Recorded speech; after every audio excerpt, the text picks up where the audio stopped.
محترم ورونو دغه بحث د انسان د آخري سفر په باره کې دی. آخري سفر هغه سفر دی چې هر انسان که خوش وي که ناخوش خامخا په دغه سفر تلونکی دی. د دغه سفر لار هغه لار ده چې انسان د فانی دنیا څخه و باقي دنیا عقبا او آخرت ته بیایي. زموږ په دغه اوسني بحث کې به د آخرت د ورځې پیژندل، د قیامت پر ورځ د ایمان درلودلو فضیلت او د هغې ورځې اثبات، مرګ او د هغه علامې، زکندن او د هغه د سختیو او سکراتو حالات، د دنیا څخه و قبر ته د تللو حالات، په قبر کې پوښتنې، قبر او د هغه نعمتونه یا عذابونه، د قیامت کوچنۍ او لوی علامې، او بیا د قیامت د ورځې پیښېدل، پس د مرګه د بیرته راژوندي کېدلو حالات، د حشر او نشر د ورځې حالات، حساب او کتاب، ترازو او د عملو تلل، پل صراط او پر هغه تېرېدل، د دوزخ اور او د هغه بیري، جنت او د هغه نعمتونه، او بیا به د الله جل جلاله فضل او احسان پر مؤمنانو په مفصل او مکمل ډول سره بیان کړل شي. دغه بحث د مسلمانانو ایمان قوي کوي او انسانان د نبی کریم علیه افضل الصلاة والتسلیم ومتابعت او پیروي ته وربولي. په دغه بحث او مضمون کې د ټولو موضوعاتو اثبات او شاهد قرآن مجید یا د سنت مطهره صحیح احادیث دي. د دغو موضوعاتو د اثبات لپاره د علماو یا نورو محققینو اقوال هیڅ نه دي رانقل سوي، او که رانقل سوي وه ډېر لږ به رانقل سوي وي. دا ځکه چې زموږ مسلمانانو د عقیدې منبع او اساس په عمومي ډول دغه دوه شیان کلام الله او احادیث نبوي دي. د قیامت د ورځې اثبات او د قیامت پر ورځ ایمان درلودل.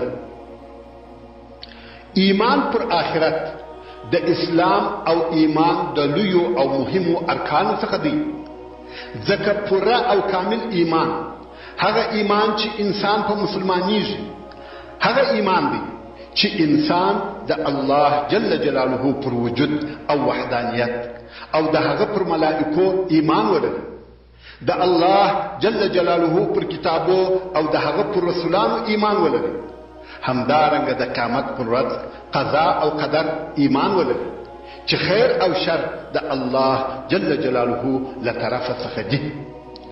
نو د قیامت پر ورځ ایمان درلودل او پس له مرګه بیا ژوندي کېدل د ایمان اصلي او اساسي جز دی. تر څو چې یو انسان د قیامت پر ورځ او بیا ژوندي کېدلو ایمان ونه لري، مسلمان نشي بلل کېدلی. څرنګه چې د ایمان ارکان شپږ شی دي، نو موږ مسلمانانو د ایمان د پوره کولو دپاره دغه شپږ شی په دغه لاندې جملو کې سره یوځای کړي دي او وایو: آمنت بالله وملائکته وكتبه ورسله واليوم الآخر والقدر خيره وشره من الله تعالى والبعث بعد الموت. نو د قیامت پر ورځ ایمان درلودل زموږ د دین مهم او اساسي جز دی. تاسو به ډېر ځله په مکرمو آیاتو او مطهرو احادیثو کې لیدلي یا اورېدلي وي چې الله جل جلاله او رسول الله صلی الله علیه و آله وسلم فرمایلی وي: که څوک پر الله او د قیامت پر ورځ ایمان لري، نو داسې او داسې دې وکړي. ورونو، زموږ په دغه بحث کې یوه ساده او جزئي مسئله نه بیانېږي، بلکې دغه د قیامت د ورځې بیان د ایمان د ارکانو څخه د یوه مهم رکن بیان دی چې بې له دغه رکن څخه ایمان نشي پوره کېدلی. رسول الله صلی الله علیه و آله وسلم به همیشه پر دغه ټینګار کاوه چې پر الله جل جلاله او د آخرت پر ورځ ایمان راوړي. د آخرت پر ورځ ایمان درلودل قطعي امر او یقیني مسئله ده. د ټولو انبیاء علیهم السلام دغه دین او دغه دعوت و چې خلق پر الله جل جلاله ایمان راوړي، او کله چې پر الله جل جلاله ایمان راوړل سو بیا نو د دنیا او آخرت ټولې مسئلې قطعي او ثابته کیږي. د قیامت د ورځې مسئله داسې قضیه ده چې د ابلیس علیه اللعنه په تشوشاتو او وسوسو ډېر انسانان له قیامته منکره سوي دي. داسې ډېر انسانان شته چې دا عجبه او نادره ورته معلومیږي چې هلته بیا آخرت او حساب کتاب شته. نو د دغه تشویش د لرې کولو دپاره به په دغه بحث کې تر هر څه د مخه د آخرت اثبات په کلام الله او په عقل سره وسي. که څه هم موږ او تاسې مسلمانان پر آخرت او بیا ژوندي کېدلو بې له شکه او تشویشه ایمان لرو، خو نن ورځ د اسلام دشمنان او مفسدین هم ډیر دي. یو وخت د داسې چا سره مخامخ کیږو چې بې له دلایلو نه قانع کیږي، نو موږ ته باید د دغسې انسان د قانع کولو دپاره دلایل را معلوم وي. همدارنګه که د یو چا ایمان موروثي او تقلیدي وي ښه به وي، او که یې ایمان په پوره معلوماتو او قانع کوونکو دلایلو سره وي ښه به وي. معلومه خبره ده هغه ایمان چې شعوري او په دلایلو سره ثابت وي تر هغه ایمان ښه او بهتر دی چې فقط موروثي او تقلیدي وي. الله جل جلاله هم د دغو دوو په منځ کې فرق ایښی دی او فرمایي: افمن یعلم انما انزل الیک من ربک الحق کمن هو اعمى، چې دا د سورة الرعد 19 نمبر آیات. آیا هغه څوک چې په دلایلو سره په دې پوهیږي چې بېشکه دغه قرآن او دغه دین چې وتا ته ستا د رب له طرفه نازل شوی دی حق دی، په مثل د هغه چا دی چې ړوند وي؟ یا هیڅکله داسې نه ده، بلکې د دوی په منځ کې ډېر فرق او توپیر شته. ما یعنی د دغه بحث لیکونکي په پاکستان کې یوه رساله ولیدل چې تقریبا 10 ورقې به وه، او د رسالې ټول بحث په دغه باره کې و چې د قبر عذاب نشته. د رسالې لیکونکي د خپل ادعا د اثبات لپاره په آیاتو او احادیثو سره دلایل بیان کړي وو. البته دغه لیکونکی یو گمراه او منحرف انسان، نو ځکه آیاتونه او احادیث یې د خپلې واقعي ترجمې څخه مخالف ترجمه کړي وو، او دغه رساله هم مفته یا وړیا ویشل کېدل. دغه کار او دغه ته ورته نور کارونه د اسلام او مسلمانانو دشمنان یوازې اوس نه، بلکې د پخوا څخه د دې دپاره کوي چې مسلمانانو ته د دوی په دین کې شک او تردید پیدا کړي، او بیا دغه شکمن او متردد انسان د اسلام د دشمنانو له طرفه د دوی د ګټو دپاره په اساني سره استعمالولی شي. نو که د چا سره د خپل دین صحیح او واقعي معلومات نه وي ورسره، او دغه رساله یا د هغې رسالې پر قسم نور مطبوعاتي نشریات ولولي، یا د نن ورځې د هوایي نشریاتو د چینلو څخه د اسلام د دشمنانو تبلیغات واوري، د شک وتلی هغه بې خبره انسان د دغسې خبرو تر تاثیر لاندې کیږي. ته به ډېر کسان ووینې چې نن به د قبر په عذاب کې شکمن وي، او سبا به د آخرت او حساب په ورځ کې شکمن وي. نو خود هغه خپل صادقه او ټینګ ایمان د لاسه ورکوي، بیا نو مشکوک او متردد مسلمان پاتې وي، چې دغسې مشکوک او متردد انسانان د خپلو ځانو دپاره منافقان او د اسلامي ټولنې دپاره میکروب بلل کیږي. نو ځکه دا به ښه او لازمه وي چې په دغه بحث او لیکنه کې د آخرت د وجود اثبات اول په کلام الله او بیا په عقل سره وسي. الله جل جلاله د هغو انسانانو قول چې له آخرته منکره دي، د دهریانو او ملحدانو قول د سورة المؤمنون په څو آیاتو کې بیانوي او فرمایي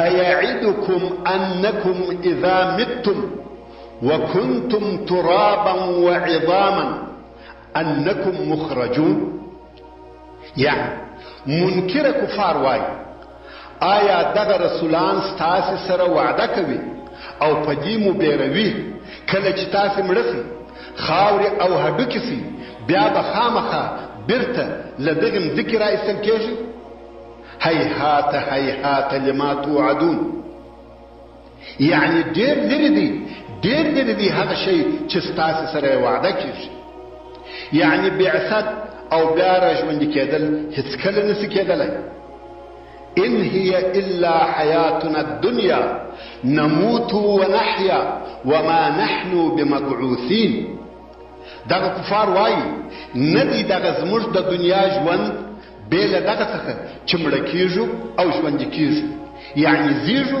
او بیا مرو او پس له مرګه نه بیا ژوند شته او نه ژوندي کېدل دا د هغو منکرانو دلایل دي چې دوی وایي آخرت حساب او کتاب هیڅکله نشته څه چې موږ وینو او په څه چې موږ پوهیږو هغه دغه د دنیا سلسله ده چې یو زیږي او بل مري او دغسې به دغه زیږېدل او مړه کېدل جریان لري تر دغه زیات بل شی نشته مګر کلام الله د دغو منکرانو دغه نظر او دغه عقیده ورردوي قرآن مجید الهي کلام دی او د هغه د اعجاز سره هیڅوک برابري نشي کولی الله جل جلاله د دغو منکرانو رد او جواب وایي خو دغه رد او جواب په قانع کوونکو دلایلو او د منطقو د اصولو سره برابر وایي د قرآن کریم د بیان طریقه داسې طریقه او طرز بیان دی چې فیلسوفان او عام خلق دواړه په پوهېدلی شي الله جل جلاله د هغو منکرانو چې د آخرت او بیا راژوندي کېدلو څخه منکر دي قطعي او لازمي رد ویلی دي او په سورة القیامه کې فرمایي ایحسب الانسان ان یترک سدى یعنی آیا انسان دا ګمان کوي چې عبث او بیکاره به پرېښول شي که داسې پېښه شي چې انسان دې بې له نتیجې او عبث پرېښول شي نو ګواکې انسان بې له هدفه او بې له مقصده پیدا شوی دی او دا ممکنه نه ده چې اشرف المخلوقات انسان دې عبث پیدا شوی وي الله جل جلاله د سورة القیامه په 28 او 29 نمبر آیاتو کې فرمایي الم یکن نطفة من منی یمنى ثم كان علقة فخلق فسوى فجعل منه الزوجين الذكر والأنثى يعني آیا دغه انسان د منیو یو څاڅکی نو چې د ښځو په رحمو کې ولوېدی او بیا دی د وینو یوه ټوټه او بیا یې الله جل جلاله اندامونه پیدا کړي او بیا یې صورت ور برابر کړي او روح یې پکښې پکړي او الله جل جلاله د دغه منیو د څاڅکي څخه جوړه دوې ډلې یا دوه قسمه نارینه او ښځې پیدا کړي چې هر یو له هغه بله څخه په ظاهر او باطن کې فرق لري أليس ذلك بقادر على أن يحيي الموتى يعني آیا دغه قدرت لرونکی الله چې دغه کارونه یې وکړل د دې قدرت نه لري چې مړي راژوندي کړي سبحانه بلکې ښه قادر او پر هر څه قادر دی هغه الله چې انسان یې د نطفې څخه پیدا کړي او بیا یې د خلقت و دغې لوړې درجې ته ورساوه نارینه او ښځه یې ځینې جوړ کړل آیا دغه قادر مطلق الله دغه قدرت نه لري چې بیا دې مړي راژوندي کړي پاکي دې وي ده لره والله پر هر څه قادر دی او پر هر څه قدرت لري او قرآن کریم د دغو منکرانو رد په نورو جلیلو او معظم آیاتو کې هم راته بیانوي او په سورت بني اسرائیل کې فرمایي وقالوا أإذا كنا عظاما ورفاتا أإنا لمبعوثون خلقا جديدا. يعني او دغه منکرانو به ویل آیا کله چې موږ پس له مرګه هډوکي او میده سوي خاورې سو آیا موږ بیا راژوندي کیږو، بیا بیرته نوي پیدا کیږو؟ الله جل جلاله فرمایي قل كونوا حجارة او حديدا او خلقا مما يكبر في صدوركم. يعني اے محمد صلی الله علیه و آله وسلم دوی ته ووایه چې تاسې ډبرې سي یا اوسپنه سي یا بل کم داسې شی سي چې د هغه ژوندي کېدل ستاسې په سینو کې تاسې ته لوی او سخت معلومیږي، خو بیا به هم تاسې را ژوندي کړو. فسيقولون من يعيدنا، نو دوی به ووایي څوک به بیرته موږ راولي او پس له مرګه به مو را ژوندي کړي. قل الذي فطركم اول مره، يعني اے محمد صلی الله علیه و آله وسلم دوی ته ووایه هغه ذات به بیا تاسې را ژوندي کړي چې اول وار یې تاسې پیدا کړي یاست. فسينغضون اليك رؤوسهم ويقولون متاه، نو دغه کفار به د تعجب پر قسم سرونه وغورځوي وبه یې ښوروي او د پسخند پر قسم به ووایي چې دغه را ژوندي کېدل به کله وي. قل عسى ان يكون قريبا، اے محمد صلی الله علیه و آله وسلم دوی ته ووایه شاید چې دغه بیا را ژوندي کېدل نږدې وي، ځکه هر شی چې راتلونکی دی هغه نږدې دی. تاسې ولیدل چې د دغو منکرانو رد او جواب په ډېر بسیط او ساده ډول ویل کیږي. الله جل جلاله په سورت مریم کې فرمایي اولا يذكر الانسان انا خلقناه من قبل ولم يك شيئا. آیا د بعثت او بیا را ژوندي کېدلو څخه منکره انسان دغه خبره نور په یادوي چې بېشکه موږ دی د مخه پیدا کړی او په داسې حال کې یا د داسې حالت څخه مو پیدا کړی چې دی هیڅ شی نه و. انسان مطلق عدم او له عدمه په وجود راغی، نو هغه قادر ذات چې د لاشي څخه شی جوړوي او د محض عدم څخه وجود پیدا کوي هغه دا نشي کولای او پر دې نه دی قادر چې یو شی تر فنا کېدلو وروسته بیا پیدا کړي. انسان ته که خپل اول پیدا کېدل ور معلوم سي هیڅ کله به د دوهم وار ژوندي کېدلو څخه منکره نسي. ورونو د منیو په یوه نطفه کې په دغه لږ او کوچنۍ نطفه کې 250 میلیونه منوي حیوانات وجود لري. نو تاسو فکر وکړئ چې آیا انسان یو شی وو؟ هو د نارینه نطفه او د ښځې بویضه و. نو هغه ذات جل جلاله چې ویې کولی سوای چې دغه نطفه او بویضه سره یو ځای کړي او دغه ښایسته انسان په پوره او کامل خلقت د علم او عقل خاوند ځینې جوړ کړي، آیا هغه ذات دا قدرت نه لري چې دوهم وار یې بیا خلق او پیدا کړي؟ الله جل جلاله په سورة یاسین کې فرمایي اولم ير الانسان انا خلقناه من نطفة فاذا هو خصيم مبين. يعني آیا انسان نویني یا نه پوهیږي چې موږ دی د یوه څاڅکي منیو او نطفې څخه پیدا کړی دی او بیا دی ښکاره او معلوم خصم او دعوه کوونکی وګرځي. دغه د یوه څاڅکي منیو څخه پیدا شوی انسان د الله جل جلاله په مقابل کې مجادله او مقابله کوي. دلائل وایي چې زه الله نه یم پیدا کړی، بیا ژوندي کېدل جنت او دوزخ نشته. د دغه خپلې بېځایه دعوې د ثابتولو دپاره دلیل او منطق استعمالوي.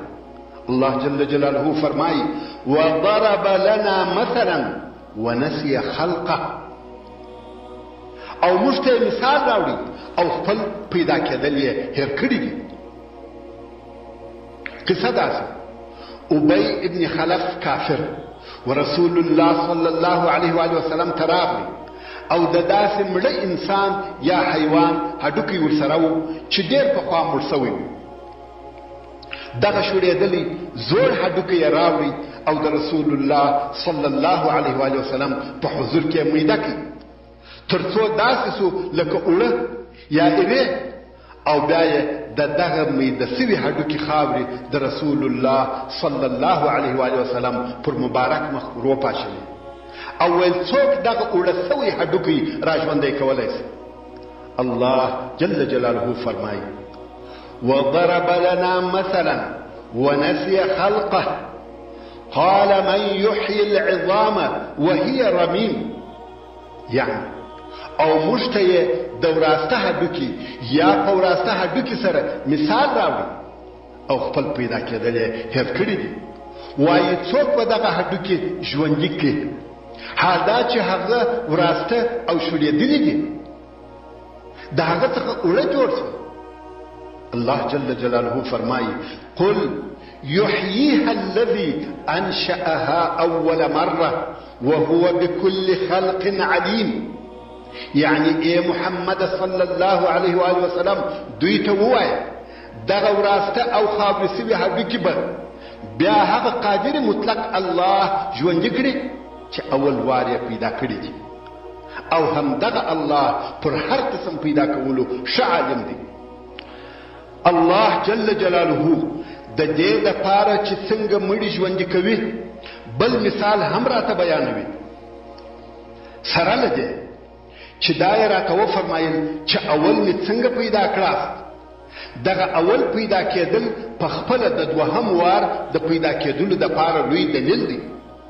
هغه ذات چې اول وار یې پیدا کړو هغه کولی سي چې دوهم وار مو هم پیدا کړي، مګر الله جل جلاله په بل شي سره هم بل مثال راته وایي. او د سورة الاعراف په 59 نمبر آیات کې فرمایي: یعنی دغه الله جل جلاله هغه ذات دی چې زیری کوونکي بادونه رالیږي، په مخ کې یا د مخه د رحمت ده چې باران دی، تر هغو چې راواخلي دغه بادونه درنې اورېځي چې په اوبو سره درنې وي، هغې مځکې ته چې مړه وي وچه او بې وښو وي، او بیا له دغې اورېځې څخه اوبه نازلې کړو، او بیا په دغو اوبو د دغې وچې او مړې مځکې څخه هر قسم میوې راباسو. دغه ژوند و دغه مړه دشت او صحرا ته له کمې خوا راغلی. كذلك نخرج الموتى لعلكم تذكرون.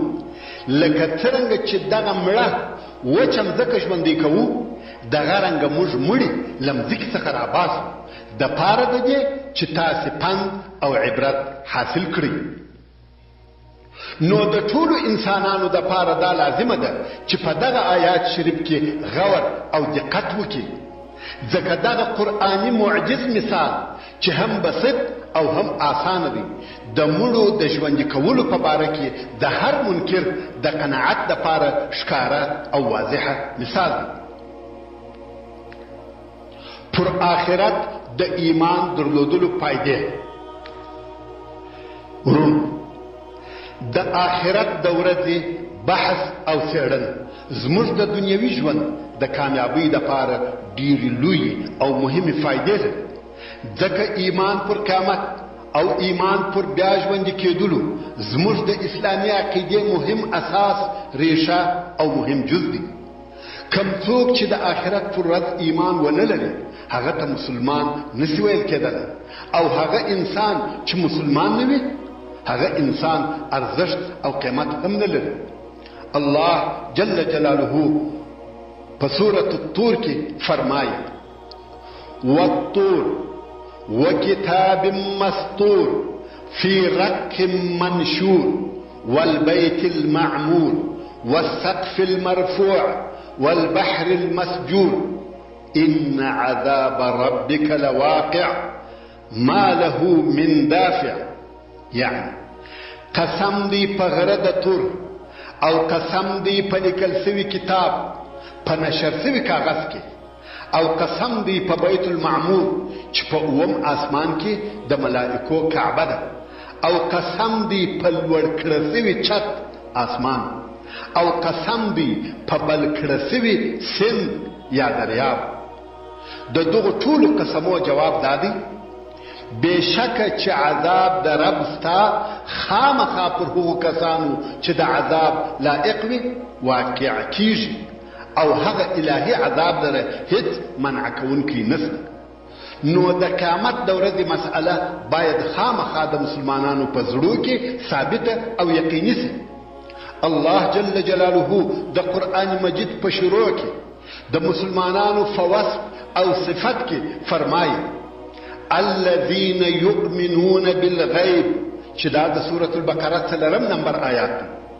یعنی هغه کسان چې ایمان او باور لرونکي دي پر غیب. نو بیل دی چې پر غیب او پټو شیانو ایمان ونه لرو اسلامي عقیده نسی موجودېدلی.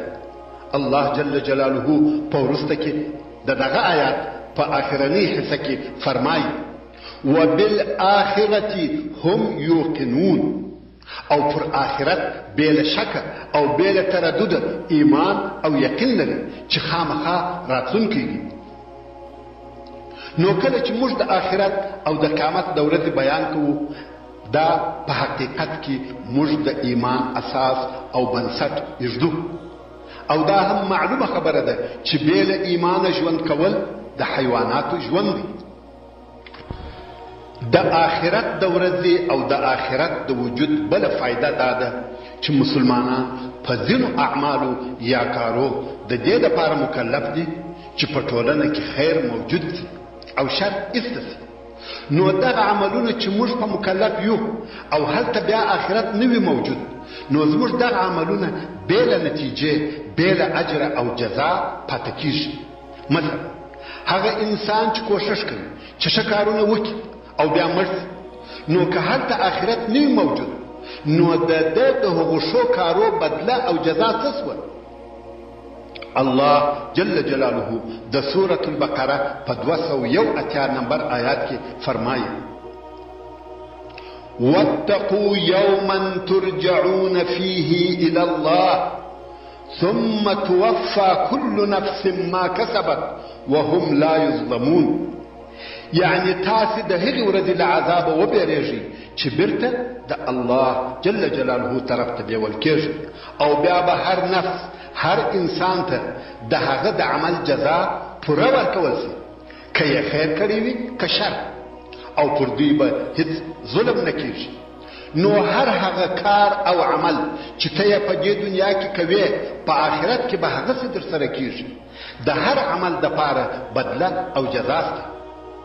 د آخرت د وجود او د هغه د بیانولو بله فایده دا ده چې د مسلمانانو څخه روحي او عصبي تکلیفونه لرې کوي. که آخرت نه وای مسلمانانو به په نفسي عصبي او روحي عذابو کې ژوند تېرولی. مثلا یو ظالم او سرکشه انسان، غل او قاتل انسان د بل مظلوم او عاجز انسان پر مال او ناموس، پر کور او جایداد تجاوز او تیری کوي.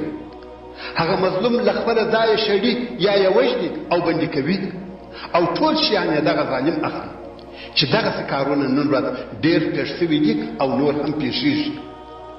او دغه ظالم بیا هم په هوسایي او نعمتو کې ژوند تېروي او هغه مظلوم په ناامیدیو او مشکلاتو کې ژوند تېروي.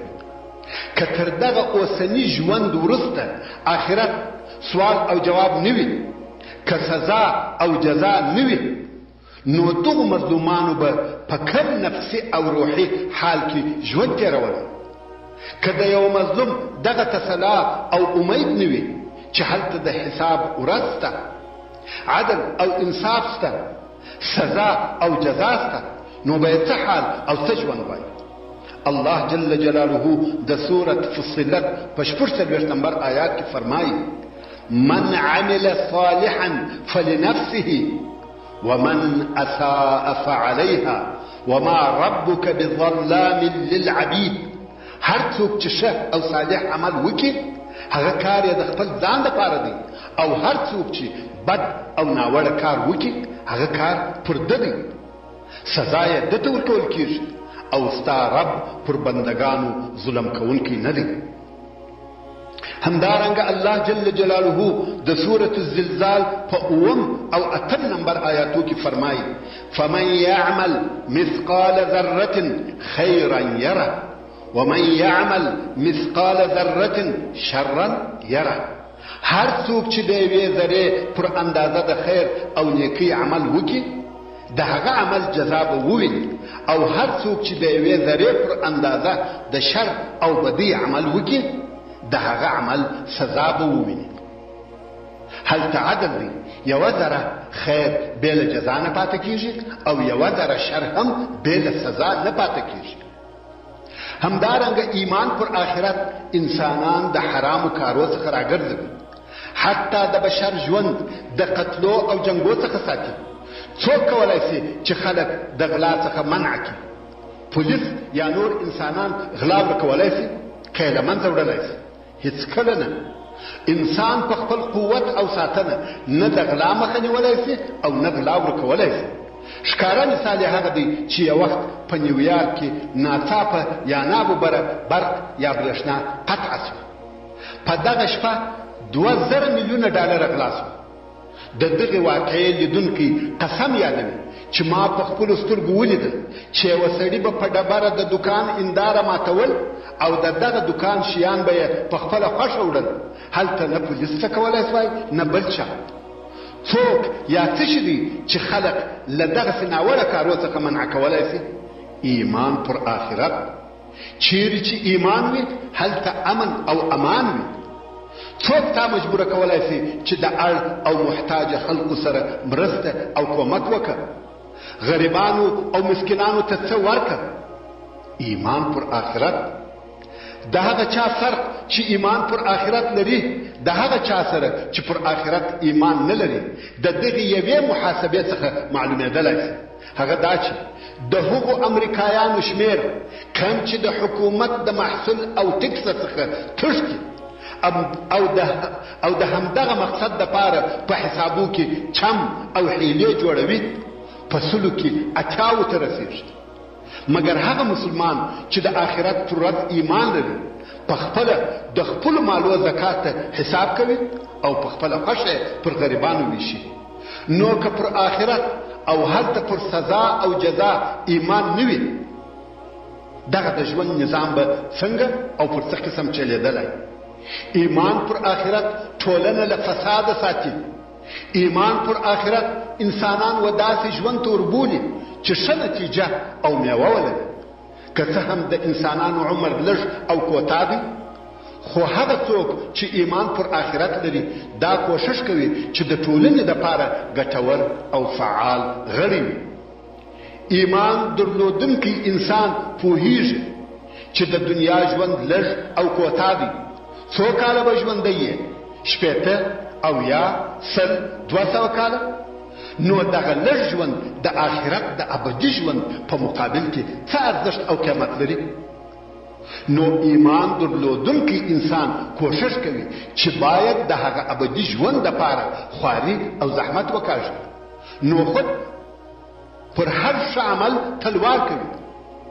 یو چا ابو دحداح رضی الله تعالی عنہ د ژوند په آخرو وختو کې په داسې حال کې ولیدي چې ډېر سپینږیری او ضعیف او د جوز یا چارمغز د ونې یا درختې نهال یې ایښاوه.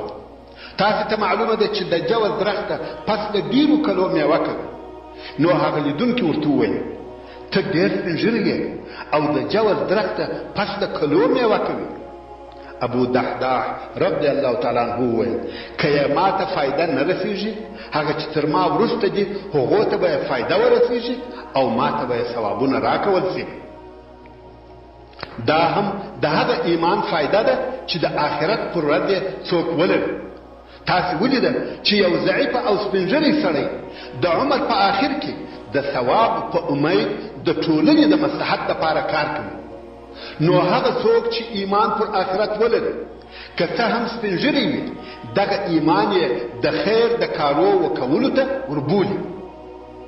همدارنګه هغه کسان چې پر آخرت ایمان لري هغه په دې پوهیږي چې موږ عبث او بې فایدې نوی پیدا سوي، بلکې د دغه اوسني ژوند تر شا یو حکمت شته، لکه څرنګه چې الله جل جلاله د سورة القیامه په 14 نمبر آیات کې فرمایي: ایحسب الانسان ان یترک سدى، یعنی آیا انسان دا ګمان کوي چې عبث او بیکاره به پرېښول شي؟ لکه څرنګه چې مشرکانو به ویل بس دغه د دنیا ژوند دی، پیدا کیږو او مرو، دغه دهر او زمانه مو داسې پیدا کوي او وژني لکه واښه چې شنه کیږي او وچیږي. مګر د دغې عقیدې دپاره دوی کم علم او یقیني معلومات نه درلودل، دا فقط د دوی خیال او ګمان. د اوسنۍ زمانې ملحدان، دهریان او کمونستان هم دغسې وایي، خو په حقیقت کې دا غلط او باطل فکر دی. الله جل جلاله دغه د مشرکانو او دهریانو باطل عقیده او د عقل د چوکاټه وتلې خبرې زموږ د پوهولو دپاره رانقلوي او فرمایي: وقالوا ما هي الا حياتنا الدنيا نموت ونحيا وما يهلكنا الا الدهر وما لهم بذلك من علم ان هم الا يظنون. چې دا د سورة الجاثیه 30 نمبر آیات. یعنی د آخرت څخه منکره کفار وایي دغه ژوند بل شی نه دی بې له دغه دنیوي ژوند چې مړه کیږو او ژوندي کیږو، ځینې مري او ځینې زیږي، او موږ بل شی نه وژني مګر دغه د ژوند تېرېدل. د منکرانو دغه عقیده غلطه ده او دوی لره د دغې خبرې په کولو کې چې وایي زمانه مو وژني هیڅ علم او پوهه نشته. نه دي دوی مګر ګمان کوي. د دوی فکر او عقل بې له علمه او بې له دلیله دغه ورته وایي. همدارنګه ایمان پر آخرت، خلق و عبادت او د الله جل جلاله و ذکر او یاد ته وربولي. موږ او تاسې چا مکلف کړي یو چې روژې ونیسو یا د شپې لمونځ او د قرآن مجید ختمونه وکړو؟ دا ځکه چې آخرت شته او د الله جل جلاله له عذابه بیریږو او د هغه عز وجل څخه اجر او ثوابونه غواړو. الله جل جلاله د مؤمن تعریف په داسې ډول سره کوي چې د آخرت له عذابه بیریږي او هم د الله جل جلاله د رحمت امید لري. هغه چې وایي مؤمن د خوف او رجا په منځ کې وي، یعنی بیره د الله جل جلاله او آخرت له عذابه څخه وي او امید یې د الله جل جلاله و رحمت ته وي. ایمان پر آخرت انسان و ډیر او زیات کوشش او د خیر و کارو ته تشویقوي، لکه څرنګه چې الله جل جلاله فرمایي: انهم كانوا يسارعون في الخيرات، یعنی دوی به د خیر په کارو کې تلوار کاوه. دا څه سبب دی چې خلق غواړي چې د خیر په کارو کې یو تر بل د مخه سي؟ جواب الله جل جلاله فرمایي: ويدعوننا رغبا ورهبا، او بللو به یې موږ د ثواب غوښتلو په سبب او د عذاب د بیرې په سبب. ځکه میل، شوق او رغبت یې و هغو نعمتو ته شته چې د الله جل جلاله سره په آخرت کې موجود دي، او بیره یې له هغو عذابو څخه ده چې ګناهکارانو ته په آخرت کې ورکول کیږي. وکانو لنا خاشعين، چې دا د سورة الانبیاء 9 نمبر آیات دی. یعنی او دوی موږ لره عاجزي او تواضع کوونکي. نو که څوک په آخرت او د هغه په حالاتو کې ژور او عمیق فکر وکړي، د دغه فکر کوونکي ایمان د الله جل جلاله پر عظمت او قدرت هم زیاتیږي او هم ټینګیږي. الله جل جلاله د سورة النحل په 7 نمبر آیات کې فرمایي: وما امر الساعة الا كلمح البصر او هو اقرب ان الله على كل شيء قدير. او ندی امر د قیامت د قائمېدلو په چابوکي او اساني کې مګر په مثل د سترګو درک د سترګو د خلاصولو یا پټولو بلکې تر هغه هم نږدې دی. بېشکه چې الله جل جلاله پر هر شي قادر دی. د الله جل جلاله په امر آخرت او د هغه ټول انتظام په یوه لحظه کې په وجود راځي. د الله جل جلاله په قدرت د قیامت د ورځې ټول معجزات او عجایب، ټول بیرې او دوزخونه، جنتونه او نعمتونه د سترګو د رپولو په وخت کې بلکې تر هغه هم په لږ وخت کې موجودیږي. د قیامت د ورځې د عجایبو څخه یو هم هغه جنت دی چې الله جل جلاله د هغه په باره کې د سورت آل عمران په 133 نمبر آیات کې فرمایي: وجنة عرضها السماوات والأرض أعدت للمتقين. یعنی داسې جنت دی چې بر یا عرض یې لکه اسمانونه او مځکه دومره دی. دغه جنت د پرهیزګارانو دپاره تیار کړل سوی دی. نو کله چې د جنت عرض دونه وي لکه مځکه او اسمانونه، نو اوږدواله به یې څونه وي؟ بلکې جنت تر دغه هم ډېر لوی دی. خدا چې زموږ انسانانو په خیال او تصور کې تر مځکو او اسمانو بل لوی شی نسي راتلی، نو ځکه یې مثال په مځکه او اسمانو راته وویل سو. که موږ د دغه اول اسمان په لویوالي کې فکر وکړو، د هغه لویوالي او په هغه کې چې هغه لوی کهکشانونه موجود دي، زموږ تصور او خیال نسي ورسېدلی. حال دا چې اول اسمان نسبت و دوهم اسمان ته هیڅ بلل کیږي، او هغه بیا و درېیم ته هیڅ دی.